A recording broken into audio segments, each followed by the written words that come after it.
Company tried to cut our pay by 5K, so we all resigned on the same day. Not sure if this is revenge or karma, but it definitely fits revenge, I hope. Back in the early 2000s, I worked for a tech company offering tech support, on-site support, and training to organizations that either didn't want specialized IT staff or could benefit from outsourcing. The company consisted of 3 directors, a sales department, a finance and HR department, and a tech department. Tech was further split with a senior manager, 4 team managers, and each team having 2 section managers. For call center support, where I worked, we had 2 team leaders, 2 senior engineers, 2 normal engineers, and 2 juniors. I was a standard engineer, earning £22,000 for a job that was worth at least $5,000 more outside of the low price area we all lived in. By 2006, I was still stuck in this job on the same pay. Conditions were worse than before, with no overtime, no flex time, no financial compensation for industry qualifications, shortened breaks, and no pay rise since I started. To make matters worse, they sold part of the land the office was on to a developer. On-site car parking was now for management only. We had to either pay to use the nearby council car park or risk parking on the street. Morale was low, but despite the bad pay, it was still good for the area we lived in. One Friday in July, I think it was the 21st, one of the senior engineers found a document. He shared it around the private chat app. It was a restructuring plan that the board voted on last week. Apparently, it had to be made available to the company for 3 months before any changes to terms and conditions could be made.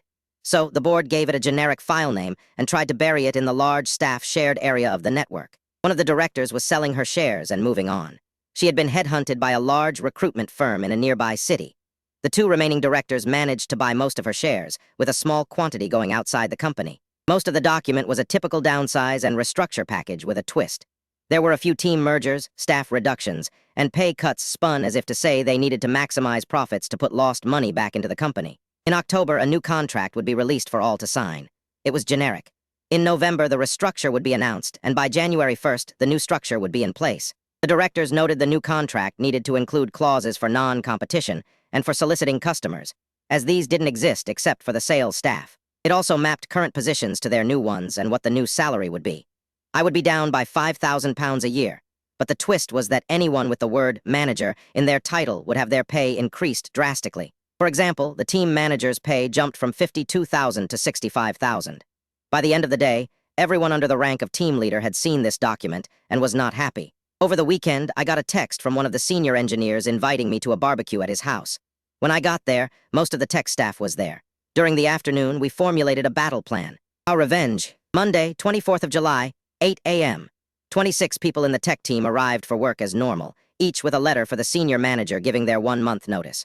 All quoted the clause in their contract stating that members of the technical team with access to confidential company information must be off-site and on gardening leave the same day they hand in their notice.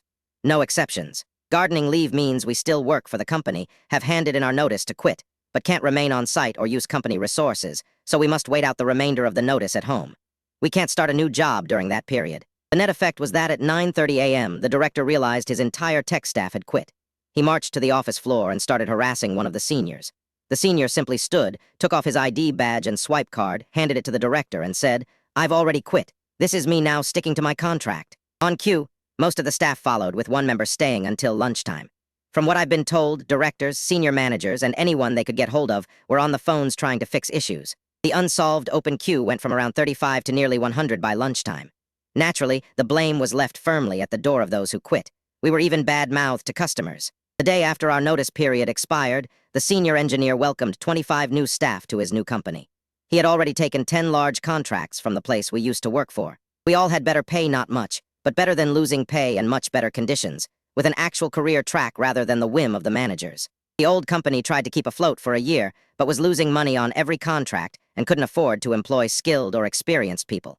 They closed down in June of 2007. The owners had to sell personal assets to pay debts, and the 2 remaining directors declared personal bankruptcy too. I left the new company in 2010 as the market had changed. More companies were hiring staff than outsourcing, so contracts were harder to find. I also had some minor medical issues that meant I needed to be near home. The new company is still going strong, though, having leaned more towards web design and development than anything else these days.